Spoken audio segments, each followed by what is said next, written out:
saya, kalian, kita semua ini binatang.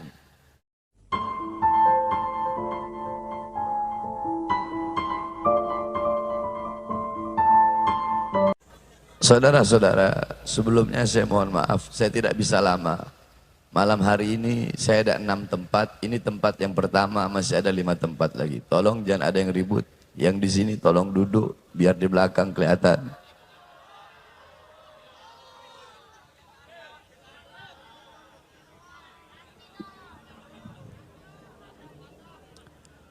Walaupun sedikit, insya Allah bermanfaat. Saudara-saudara, kita duduk pada malam hari yang mulia ini dalam 2 acara. Yang pertama Isra Mi'raj dan yang kedua Haul. Sedikit saya bahas tentang Isra Mi'raj dan sedikit saya bahas tentang Haul. Saudara-saudara, Isra Mi'raj adalah satu kejadian yang luar biasa. Satu peristiwa yang agung. Peristiwa yang begitu mulia. Kejadian yang begitu luhur. Perjumpaan antara seorang hamba dengan Tuhannya. Perjumpaan pecinta dengan yang dicinta. Perjumpaan perindu dengan yang dirindu.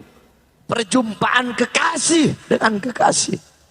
Yaitu perjumpaan Allah dengan baginda Nabi besar Muhammad. Banyak sekali para ulama-ulama salaf yang dimana beliau-beliau mengarang kitab-kitab yang menjelaskan tentang Isra wal Mi'raj. Ada kitab As-Siraj Al-Wahhaj fi Haqa'iqil Mi'raj, karangan Imam Abul Ishaq Muhammad ibn Ibrahim An-Nu'mani Asy-Syafi'i. Ada kitab Al-Mi'raj, karangan Imam Abdul Karim Al-Qushairi. Kemudian ada kitab Ar-Risalah fil Mi'raj, karangan Al-Imam Abul Hasan Ali bin Muhammad Al-Lakhmi. Kemudian ada kitab Ayatul Kubra fi Syarah Qissatul Isra, karangan Al-Imam As-Suyuti. Kemudian ada kitab Al-Aya Az-Zahima Al-Bahira fil Mi'raj Sayyidu Ahli Dunya wal Akhirah, karangan daripada Al-Imam Al-Hafidh Abdullah Mustafa Al-Maraghi. Satu lagi kitab beliau Ayatul Bayyinat fil Mi'raj Sayyidu Ahlil Ardi was Samawat. Kemudian ada kitab An-Nurul Wahhaj fi Qissah Isra wal Mi'raj, karangan daripada Al-Imam As-Sayyid Ali Zainal Abidin bin Muhammad Al-Hadi Al-Barzanzi, yang disyarahkan oleh cucunya, diberi nama kitab Tajul Ibtihaj ala Nurul Wahhaj, karangan Al-Imam Ja'far bin Ismail Al-Barzanzi. Kemudian ada kitab Qissatul Mi'raj, karangan Al-Imam Sayyid Usman Syata bin Muhammad Syata. Kemudian ada kitab Afdhalul Manhaj fi Isbat Isra wal Mi'raj, karangan daripada Al-Imam Sayyid Muhammad Amin Al-Kurdi. Kemudian ada kitab Daw'us Siraj fi Fadli Rajab wa Qissah Al-Mi'raj, karangan Sayyid Muhammad Amin Al-Kurdi juga. Itu kalau kitab Daw'us Siraj, biasanya daerah Jawa Barat, daerah Banten, kalau masuk bulan Rajab, santri-santri salaf, pondok-pondok pesantren salaf, kiai-kiai salaf, pasti ngaji pasaran mengkhatamkan kitab tersebut. Kemudian ada kitab Al-Mi'raj An-Nabawiyah, karangan Syekh Hasan Asy-Syati. Kemudian ada kitab Afdhalul Manhaj. Kemudian ada kitab Qissatul Mi'raj, karangan Imam Najmuddin Al-Ghaiti. Nah, ini kitab dihasyiahkan, nama hasyiahnya Hasyiah Ad-Dardir. Kalau ulama-ulama Betawi zaman dulu, kiai-kiai Betawi zaman dulu, kalau bulan Rajab, itu beliau-beliau bersama santri-santrinya pasti ngajinya kitab Hasyiah Ad-Dardir, karangan Imam Ahmad Abil Barakat Ad-Dardir. Kemudian ada kitab Al-Anwar Al-Bahiyah fil Mi'raj Khairil Bariyah, karangan guru besar kami Imam Ahlus Sunnah wal Jamaah Abuya As-Sayyid Al-Habib Muhammad ibn Alwi Al-Maliki Al-Hasani Al-Maki. Nah, kitab-kitab yang saya sebutkan tadi, engkau pelajari, maka engkau akan mendapatkan pemahaman yang jelas, pemahaman yang rinci tentang kejadian Isra wal Mi'raj. Sebab kenapa? Sebab banyak ustadz, kiai, penceramah sekarang itu ketika menjelaskan Isra Mi'raj nggak benar. Menjelaskan Isra Mi'raj salah. Bikin sesat umat. Bikin umat bodoh. Contoh, ada ustadz, ada kiai, ada habib, ada penceramah menjelaskan Isra Mi'raj seperti ini. Dibelah dada Nabi Muhammad. Jibril datang membawa cawan yang terbuat dari emas yang berisi air dari sorga. Dibelah dada Nabi, diambil hati Nabi, dibersihkan dari kotoran-kotoran, disucikan. Saya tanya, jawab yang keras. Pernah apa tidak dengar penceramah ngomong seperti itu? Yang keras, pernah apa tidak? Pernah apa tidak? Sering apa tidak? Kalau ada ustadz atau kiai atau habib atau ulama atau dai atau penceramah, siapapun menjelaskan seperti itu ulama goblok. Saudara-saudara, orang awam, andaikan saya ngomong begini, hati Nabi Muhammad dibersihkan, cukup sampai di situ. Orang awam akan berpikir bagaimana? Sesuatu yang dibersihkan berarti sebelumnya apa? Sebelumnya apa? Sebelumnya apa? Makanya kalau menjelaskan itu, kalau memberikan sesuatu itu, berikan penjelasan yang sesuai dengan kadar otak bagi pendengar untuk menerima ilmu tersebut. Ini ngomong hati Nabi dibersihkan dari kotoran. Akhirnya nanti orang awam disangkanya hati Nabi kotor. Saudara-saudara, jangankan hati Nabi. Dalam kitab Asy-Syifa karangan Imam Qadiyat dijelaskan, darah Nabi suci. Air kencing Nabi suci. Kotoran Nabi suci. Nanah Nabi suci. Apalagi hati Nabi Muhammad. Jadi awas, hati-hati kalau mau membicarakan tentang Nabi Muhammad harus hati-hati. Harus ada maroji, harus ada landasan, harus ada sandaran, harus ada referensi. Pakai kitab apa, kitab apa, kitab apa. Jangan congor asal nyeblak baik. Ya sekarang kan orang awam kan kalau bilang hati Nabi dibersihkan.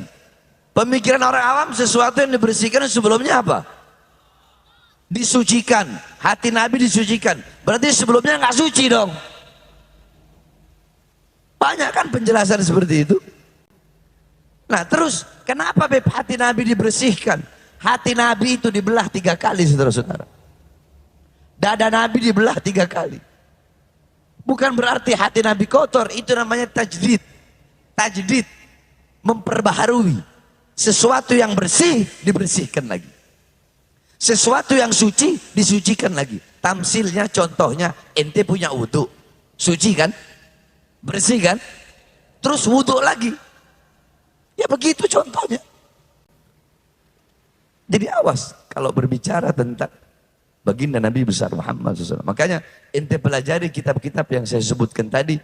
Karena saya nggak lama, insya Allah ente bakal dapat pemahaman yang jelas tentang Isra Mi'raj. Intinya saja. Inti Isra Mi'raj, Allah undang Nabi Muhammad berjumpa dengan Allah bil jasad war ruh yaqdatan, dalam keadaan sadar, dalam keadaan terjaga, jasadnya, ruhnya. Ada sebagian ulama berpendapat Nabi Muhammad Isra Mi'raj itu fil manam, cuma ruhnya saja. Itu berdasarkan hadis riwayat Sayyidatuna Aisyah. Tetapi pendapat yang paling muktamad, pendapat yang paling kuat, Nabi Muhammad Isra Mi'raj bil jasad war ruh. Kenapa? Karena di situ Allah pakai lafaz subhanalladzi asra bi 'abdihi, abd, hamba. Al-abd, hamba yang utuh. Ra'a bi 'alatil ain. Sami'a bi 'alatil udun. takallam bi'alatil lisan, masaka bi'alatil yadin, masya bi'alatil rijlain, syaqa bi'alatil qulub. Yakni hamba yang utuh.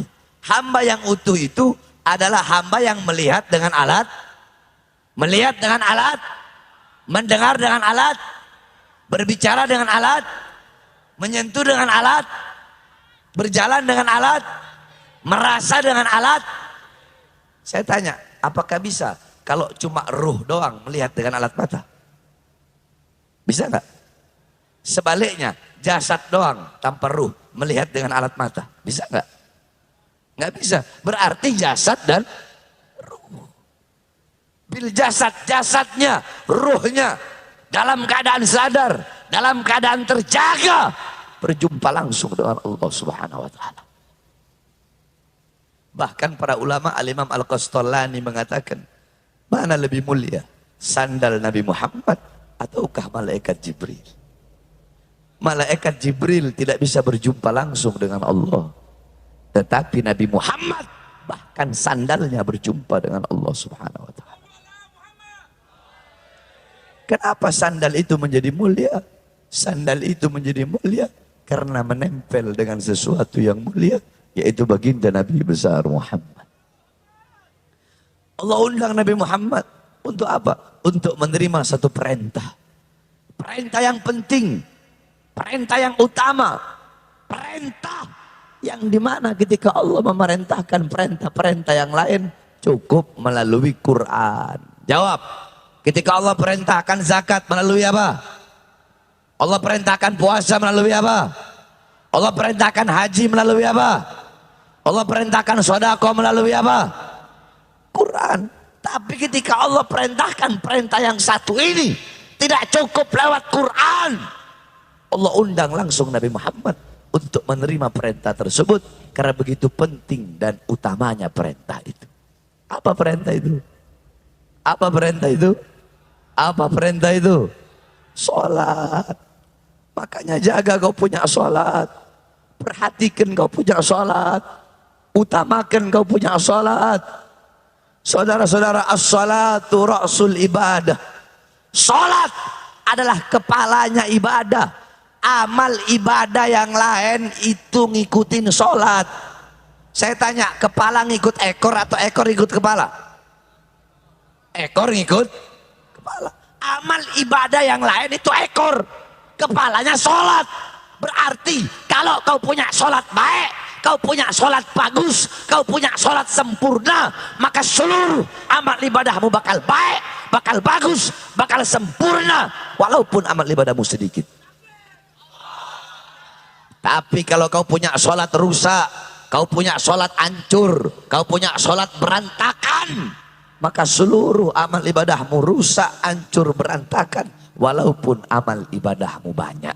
Berarti intinya apa? Salat itu adalah tolak ukur yang menentukan baik buruknya amal ibadah. Ayo ikuti saya semuanya. Salat. Ikuti semuanya. Salat adalah tolak ukur yang menentukan baik atau buruknya amal ibadah. Salat yang menentukan kebahagiaanmu dunia akhirat, kesusahanmu dunia akhirat. Engkau beruntung atau engkau rugi dunia akhirat, engkau selamat atau engkau celaka dunia akhirat. Salat yang menentukan engkau susah atau senang dunia akhirat, engkau mulia atau hina dunia akhirat. Salat yang menentukan kau mati su'ul khatimah atau husnul khatimah, kau mati dalam keadaan baik atau mati dalam keadaan buruk, kau dibangkitkan dalam keadaan baik atau dibangkitkan dalam keadaan buruk.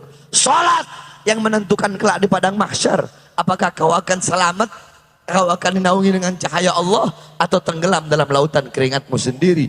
Salat yang menentukan kelak nanti di yaumul hisab, di hari perhitungan, apakah kau akan menerima buku catatan dari sebelah kananmu atau dari sebelah kirimu. Salat yang menentukan apakah kelak di yaumul mizan, di hari pertimbangan, timbanganmu berat ke kanan atau timbanganmu berat ke kiri. Salat yang menentukan apakah nanti kau akan selamat melewati jembatan Shiratal Mustaqim atau engkau akan celaka jatuh ketika melewati jembatan Shiratal Mustaqim. Salat yang menentukan apakah engkau akan masuk surga atau engkau akan masuk ke dalam neraka. Maka sekali lagi, jaga kau punya salat. Perhatikan kau punya salat. Tidak ada alasan bagimu untuk tidak mengqadha salat yang telah engkau tinggal. Enggak ada. Dalam kitab dijelaskan, jangankan kita yang meninggalkan salat gara-gara urusan dunia. Wali majdzub. Wali majdzub itu kan hilang akal. Orang yang hilang akal nggak wajib salat. Nah, para ulama syariat mengatakan, jikalau si wali itu telah sadar dari kemajdupannya, telah sadar dari kefanaannya, maka dia wajib mengqadha salat yang telah ia tinggal. Itu wali. Al-Habib Ahmad, abah daripada Habib Abdul Qadir Segaf, wali kutub. Satu waktu, saudara-saudara, Habib Ahmad lagi sholat subuh. Sholat subuh, tasyahud akhir, tiba-tiba beliau fana. Fana, lupa segala-galanya. Terjadi tetap dalam posisi tasyahud. Sejam, 2 jam, sehari, 2 hari, sampai 40 hari. 40 hari fana dalam posisi tasyahud. 40 hari lewat, tiba-tiba beliau tersadar. Astagfirullah. Matahari beliau lihat udah timbul. Beliau salam, Assalamualaikum warahmatullahi. Assalamualaikum warahmatullahi. Ya Abdul Qadir, beliau panggil anaknya. Apakah telah masuk waktu duha? Abah. Jadi beliau nggak sadar. Beliau kira kelewatannya cuma sampai waktu duha. Bukan hanya sampai waktu duha, Abah, tapi udah 40 hari. Apa kata beliau? Ya Allah, akhirnya apa? Beliau mengqadha salat selama 40 hari yang tertinggal tersebut. Padahal tertinggalnya saking fana, saking khusyuk, saking nikmatnya berhadapan dengan Allah. Bagaimana dengan kita yang meninggalkan sholat gara-gara urusan dunia, harta, pangkat, jabatan, tahta, pekerjaan, dan kekuasaan? Kita ini manusia sekarang, saya kasih tahu sama kamu. Saya, kalian, kita semua ini binatang. Kita ini manusia bejat. Kita ini manusia setan. Manusia rusak. Kita harus akui itu. Di masjid-masjid, di musola-musola kalian, di masjid-masjid kalian terdengar suara hayya 'alas shalah, hayya 'alas shalah. Hei, ayo salat. Panggilan Allah. Allah panggil kita. Kamu yang dagang, nih Cipadu banyak pedagang. Kamu yang dagang, berhenti dulu dagangnya. Yang punya toko, tutup dulu tokonya. Nggak bakal hilang kau punya rezeki. Kau yang usaha, berhenti dulu usahanya. Kau yang duduk di atas kursi kekuasaan, berdiri dari kursimu, wudu, sholat, kembali kepadaku, sembah aku. Engkau yang ada di atas komputer, ayo berdiri, sembah aku. Panggilan Allah terdengar di kuping-kuping kalian, di telinga-telinga kalian, tapi kalian abaikan panggilan Allah dan kalian lebih memilih panggilan perut kalian. Pantas kita disebut manusia. Pantas kita disebut hamba Allah. Kalian tinggalkan Allah demi harta, demi uang yang gak seberapa, demi pekerjaan, demi jabatan, demi tahta, demi kekuasaan, demi dagangan, demi usaha. Kalian tinggalkan Allah, padahal Allah yang kasih kalian kehidupan, Allah yang kasih kalian rizki, tapi kalian tinggalkan Allah demi urusan perut kalian. Demi Allah, derajat kalian, harga diri kalian sama dengan sesuatu yang keluar dari perut kalian. Ini yang banyak terjadi zaman sekarang di mana-mana, saudara-saudara. Betul? Salah saya ngomong? Betul apa salah? Ini yang banyak terjadi. Allah minta apa sih? Allah minta apa? Satu hari kita punya berapa jam?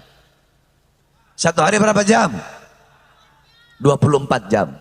Ambil 2 jam untuk sholat sekaligus wirid-wiridnya, kecuali Wahabi gak wiritan. Ambil 2 jam untuk sholat 5 waktu sama baca 2 jam kita luangkan dalam satu hari. 2 jam buat Allah.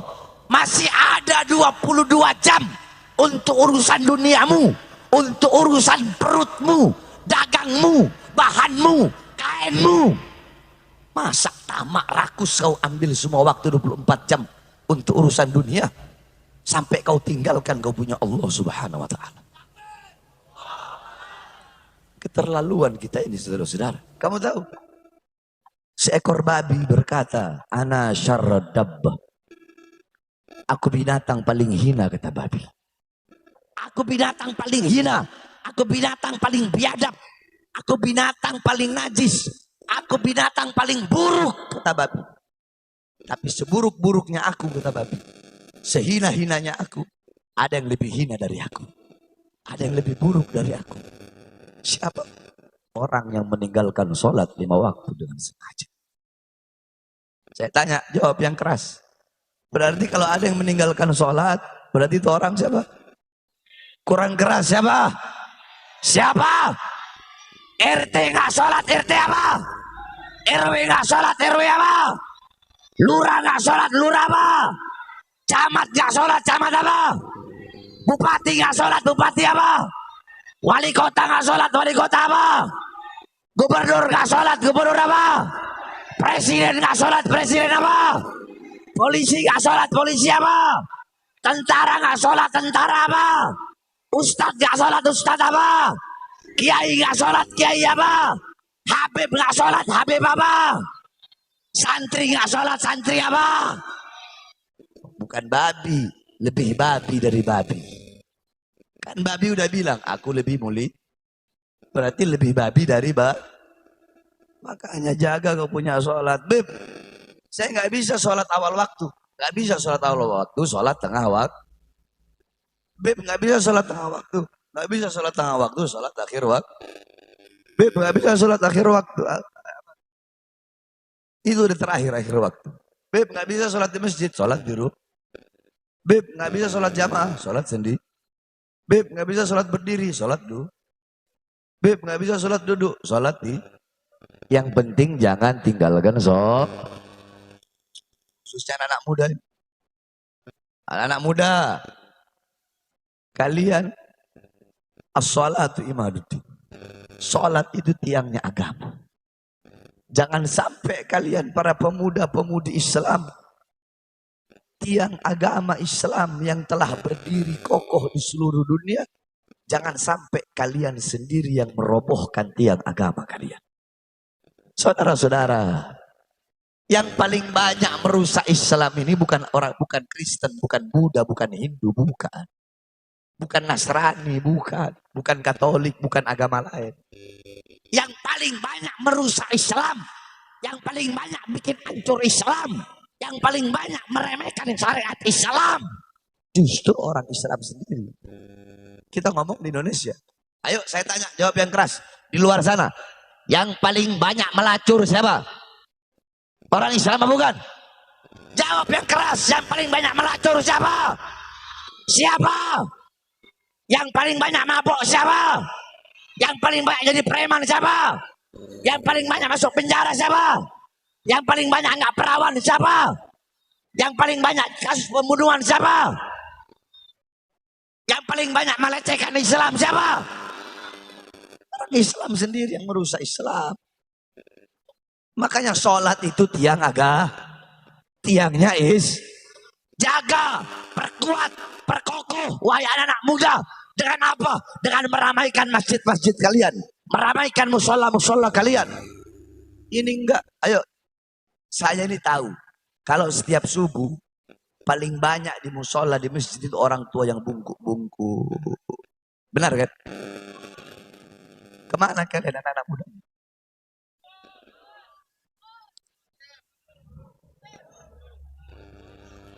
As-salatu imaduddin. Salat adalah tiang agama.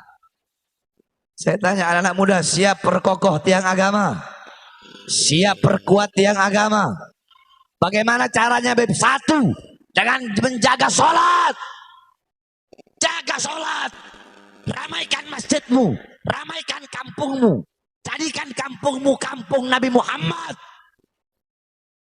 Itu yang pertama. Yang kedua, memperkokoh dan memperkuat tiang agama dengan menegakkan keadilan dan menyampaikan kebenaran. Kalian para pemuda-pemudi Islam, khususnya pemuda-pemudi Cipadu, jangan mentalnya kalian tuh mental tempe. Jangan mental kerupuk kena air ciut. Harus punya mental baja. Jangan takut. Sampaikan kebenaran.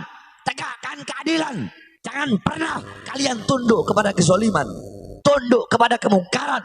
Tunduk kepada ketidakadilan. Tunduk kepada kemaksiatan. Sampaikan kebenaran. Laumatalaim. Walaupun seluruh dunia harus membencimu. Walaupun lidahmu harus dipotong. Saudara-saudara, saya tanya, apa sih yang telah kalian perjuangkan untuk Islam? Apa yang telah kalian perjuangkan, yang telah kalian korbankan untuk bangsa, agama, untuk Islam apa? Saya tanya, kalian pernah diborgol tangannya, perutnya, kakinya sekaligus? Pernah masuk penjara 9 kali? Pernah lagi di tol mobil kalian ditembaki? Pernah ada upaya-upaya percobaan pembunuhan kalian untuk diracun? Pernah?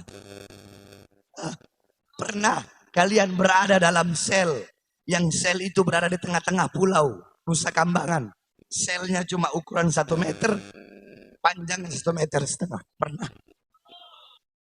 Kalau mau keluar di borgol tangan, dari borgol tangan ke borgol perut, dari borgol perut ke borgol kaki. Pernah? Pernah kalian punya pengawal 6 sampai wafat, sampai mati ditembak untuk membela gurunya? Lihat bagaimana Habib Rizik di masa tuanya. Organisasinya dibubarkan. Organisasinya dibubarkan. 6 laskarnya, 6 pengawalnya, 6 muridnya dibunuh dengan keji, dibantai, ditembak sampai mati. Nyawa mereka, jiwa mereka, mereka korbankan untuk cucu Nabi Muhammad.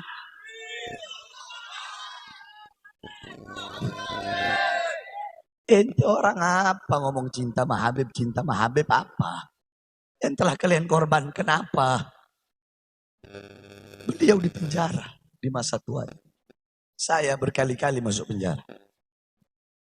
2008 saya masuk kasus kota, 2010 kasus Mbak Priuk, 2011 kasus Ahmadiyah, 2012 kasus Demos, 2018 kasus Habib Palsu, 2020 saya bebas. Bebas, siang bebas, malam ceramah, besoknya ditahan lagi. Sampai 2021 akhir. 2021 akhir bebas. Belum 1 bulan udah ditangkap lagi. Baru bebas sekitar 5 bulan yang lalu. Saya tanya, saudara-saudara, Habib Rizik, saya, Habib Han, kami berkali-kali di penjara. Kami berkali-kali dikriminalisasi, ingin dibungkam suara-suara kebenaran yang kami sampaikan. Ada upaya-upaya percobaan pembunuhan. Kami tanya, apakah kami penjahat? Penjahat, bandar narkoba, bandar judi, bandar miras. Apakah kami bajingan? Terus kenapa? Satu jawabannya, karena di dalam tubuh kami mengalir darah suci kakek kami Rasulullah. Darah para pejuang, darah-darah keberanian. Karena kami, para habaib yang berjuang, kami yang berada di barisan paling depan, rela hancur, rela binasa demi bangsa dan rakyat Indonesia, saudara-saudara. Ibu-ibu mau tahu kenapa saya baru keluar siang malam ceramah, besoknya ditahan lagi? Mau tahu kenapa? Katanya ceramah saya provokasi. Ceramah saya meresahkan masyarakat. Pertanyaannya, apa ceramahnya? Kan gitu. Saya kasih tahu isi ceramah saya. Waktu itu awal-awal corona. Siang saya bebas dari penjara. Malam saya ngomong. Saya ceramah. Wahai presiden, wahai pejabat, wahai aparat, rakyat masyarakat kalian kurung dalam rumah di masa PSBB. Tapi tidak kalian jamin dan tidak kalian berikan kebutuhan-kebutuhan pokoknya. Itu provokasi. Ibu-ibu provokasi itu. Meresahkan. Kata mereka meresahkan. Ibu-ibu jawab meresahkan itu. Meresahkan atau pembelaan? Meresahkan atau pembelaan? Berarti yang goblok sama saya apa mereka? Yang bodoh saya apa mereka? Itu yang pertama. Yang kedua saya sampaikan, wahai para pejabat, wahai aparat di masa corona, mal-mal milik asing, perusahaan-perusahaan asing tetap buka. Tapi kenapa warung-warung kecil, toko-toko kecil milik pribumi kalian paksa untuk tutup? Itu provokasi. Meresahkan. Yang goblok siapa kalau gitu? Yang ketiga saya bilang. Yang ketiga saya sampaikan. Hei pejabat, hei aparat. Berapa banyak pengangguran di Indonesia? Anak-anak muda yang tidak punya kerjaan. Tapi kenapa tenaga kerja dari Cina terus kalian kirim di masa corona, kalian kirim ke daerah Morowali, Sulawesi? Salah saya ngomong seperti itu. Itu provokasi. Meresahkan. Atau kalian merasa terwakili dengan semua itu? Terwakili gak?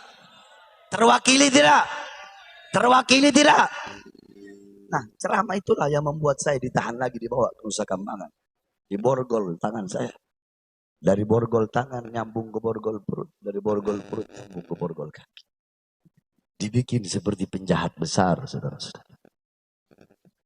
Nggak ada Habib nyampe ke sana, cuma saya doang dalam sejarah Indonesia. Saudara-saudara, saya tanya. Ceramah saya seperti itu. Apakah saya membela diri saya? Keluarga saya? Anak cucu saya? Kelompok saya? Murid saya? Atau rakyat? Siapa? Siapa yang saya bela? Siapa yang saya bela? Siapa yang saya bela? Rakyat yang susah, rakyat yang kelaparan, rakyat yang kehausan, rakyat yang menderita, rakyat yang dibohongi, rakyat yang dicurangi, rakyat yang tidak disejahterakan, rakyat yang tidak dimakmurkan, saudara-saudara. Makanya saya bersumpah, saya Bara bin Smith tidak akan pernah kapok, capek, lelah, tidak akan pernah bisa dibungkam suara-suara kebenaran yang saya sampaikan. Saya bersumpah demi Allah, untuk agama, untuk Islam, untuk agama kakek saya, untuk bangsa, untuk negara, untuk rakyat. Jangan hanya di penjara. Nyawa saya, jiwa saya, darah saya murah harganya untuk tumpah, saudara-saudara. Allahu Akbar. Allahu Akbar. Allahu Akbar. Pemuda-pemudi Cipadu semuanya siap bela Islam. Siap hancur di Indonesia. Siap lawan pengkhianat bangsa. Siap lawan musuh agama. Siap lawan musuh negara. Allahu Akbar. Indonesia merdeka. Merdeka. Merdeka. Allahu Akbar. Mudah-mudahan para pejabat kita jadi pejabat yang baik, amanah, istiqomah. Sebab ibu-ibu pejabat sekarang butuh sama rakyat kalau ada maunya doa. Betul, betul. Kalian jangan takut, ngapain takut? Orang ini kebenaran, kenyataan. Betul. Kalau mau pencalonan, saya berjanji mensejahterakan rakyat. Saya berjanji memakmurkan rakyat. Saya akan amanat. Goblok. Setelah jadi yang makmur bukan rakyat. Yang sejahtera bukan rakyat. Kita rakyat menjadi budak di negeri kita sendiri. Betul? Makanya kita doakan mudah-mudahan pejabatnya jadi pejabat yang baik. Amanah. Amin ya Rabbal. Yang terakhir haul. Mau sebentar jadi lama.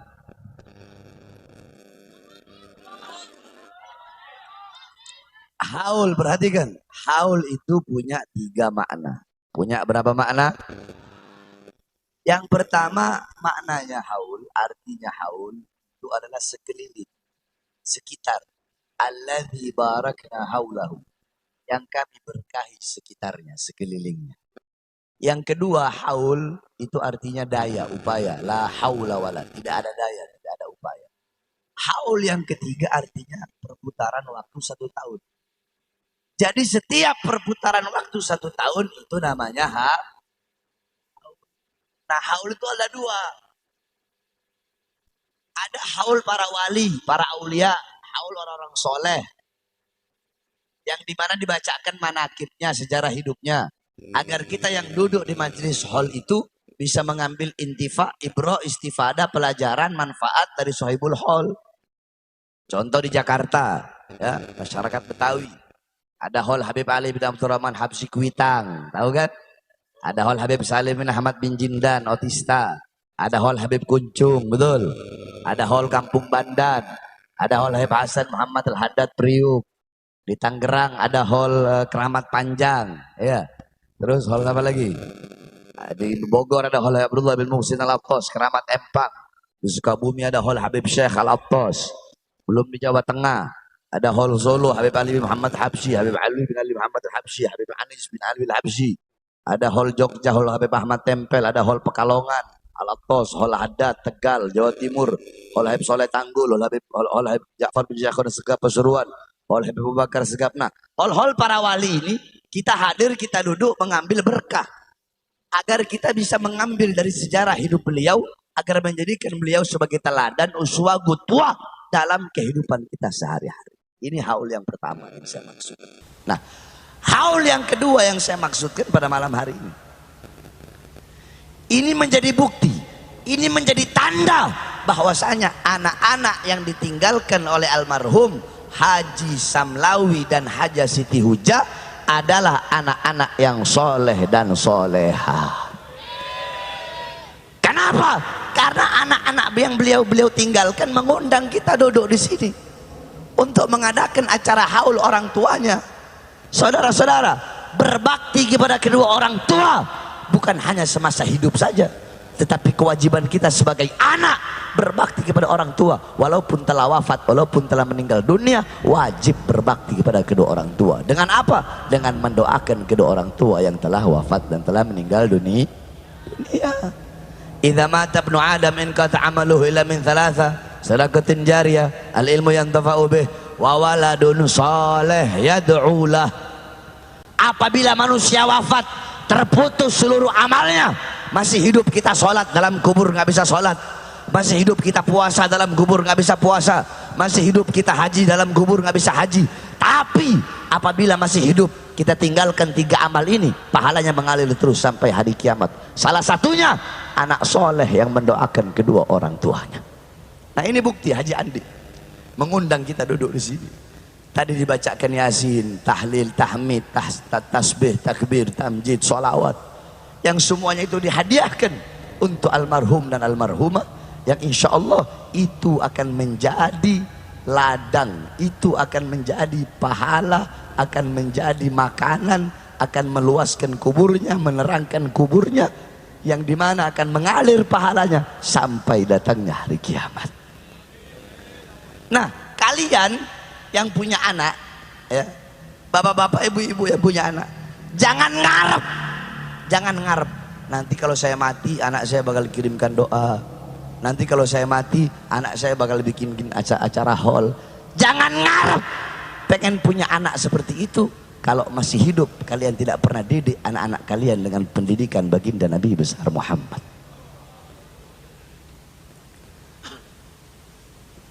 Ibu-ibu, saya pengen tanya sama ibu-ibu, perhiasan emas, intan, permata, uang, berlian, ibu-ibu taruh dalam rumah atau ibu-ibu keluarkan taruh di depan rumah? Taruh di mana? Di lemari, dikunci. Kenapa nggak ditaruh di luar? Enggak, kenapa nggak ditaruh di luar rumah? Hilang, dicolong orang, dirampok orang. Emas, intan, permata, uang, berlian, perhiasan, kalian kunci rapat-rapat dalam rumah. Tapi kenapa anak-anak perempuan kalian umbar seperti binatang?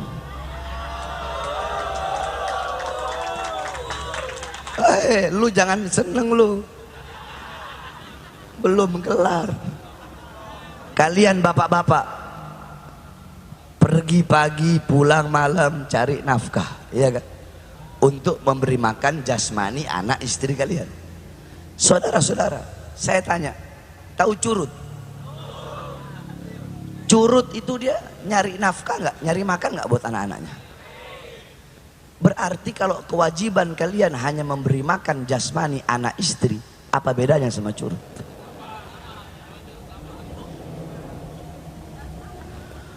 Kalau kewajiban kita sebagai bapak hanya memberi makan jasmani anak-anak kita saja, maka tidak ada beda dengan binatang. Ada yang lebih wajib, apa itu? Memberi makan jiwa dan hati anak-anak kalian. Apa makanan jiwa? Apa makanan hati? Ilmu. 3 hari hati nggak kena ilmu, maka hati menjadi mati.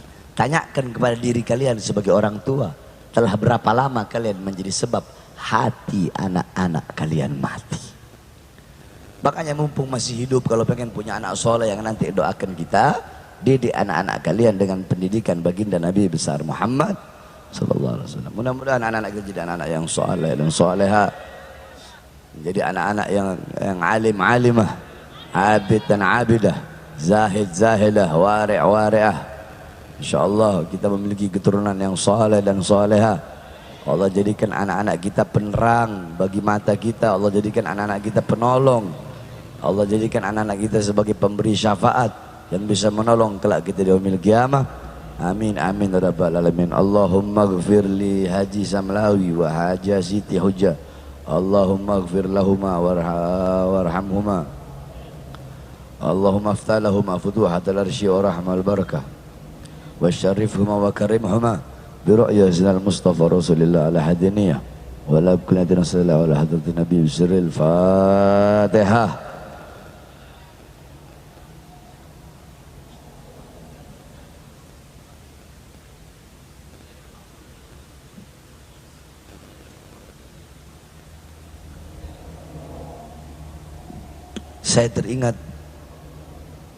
Saya teringat 12 tahun lalu.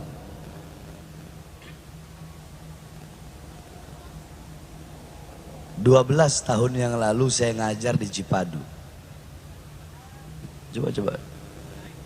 12 tahun yang lalu saya ngajar di Cipadu. Itu dari Deplu, ibu-ibu. Tahu komplek Deplu kan? Saking susahnya saya dulu nggak ada motor. Saya ngajar itu jalan kaki. Dari Deplu berangkat pada maghrib, nyampe Cipadu jam 8:30. Jalan kaki sambil bawa kitab dulu. 12 tahun yang lalu. Saya ngajar di musolahnya Bang Ojak. Di mana itu?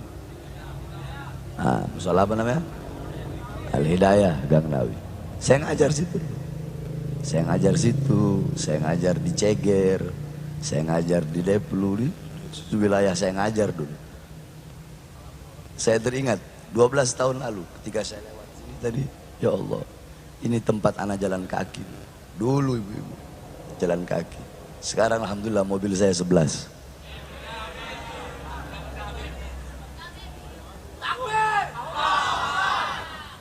Yakni Tadus bin Ni'mah, bukan ini, bukan. Yakni maksudnya tahu gahru. Kayu gahru itu tidak akan tercium wanginya. Kalau kita cium begini dia nggak wangi. Tapi kalau dia kena bara, dia harus merasakan panasnya bara, baru tercium wanginya. Faham maksudnya? Dulu saya susah, saya capek, saya hina, saya lelah, saya diremehkan. Siapa itu Bahar bin Smith? Siapa itu Bahar bin Smith? Tapi alhamdulillah, zalaltu taliban fa'azaztu matluban. Dulu aku hina ketika awal-awal berdakwah, disepelekan. Sekarang murid saya udah jutaan se-Indonesia. Alhamdulillah, saya bersyukur kepada Allah Subhanahu wa taala. Jadi sekali lagi ketika tadi di sini saya teringat 12 tahun lalu waktu saya ngajar masih jalan kaki. Karena kalau pakai motor, suara motor saya itu 500 meter udah kedengeran. Bukan suara knalpot, suara mesinnya. Ini saya dapat saya sampaikan. Kurang lebihnya mohon maaf. Wal afu minkum. Wassalamualaikum warahmatullahi wabarakatuh.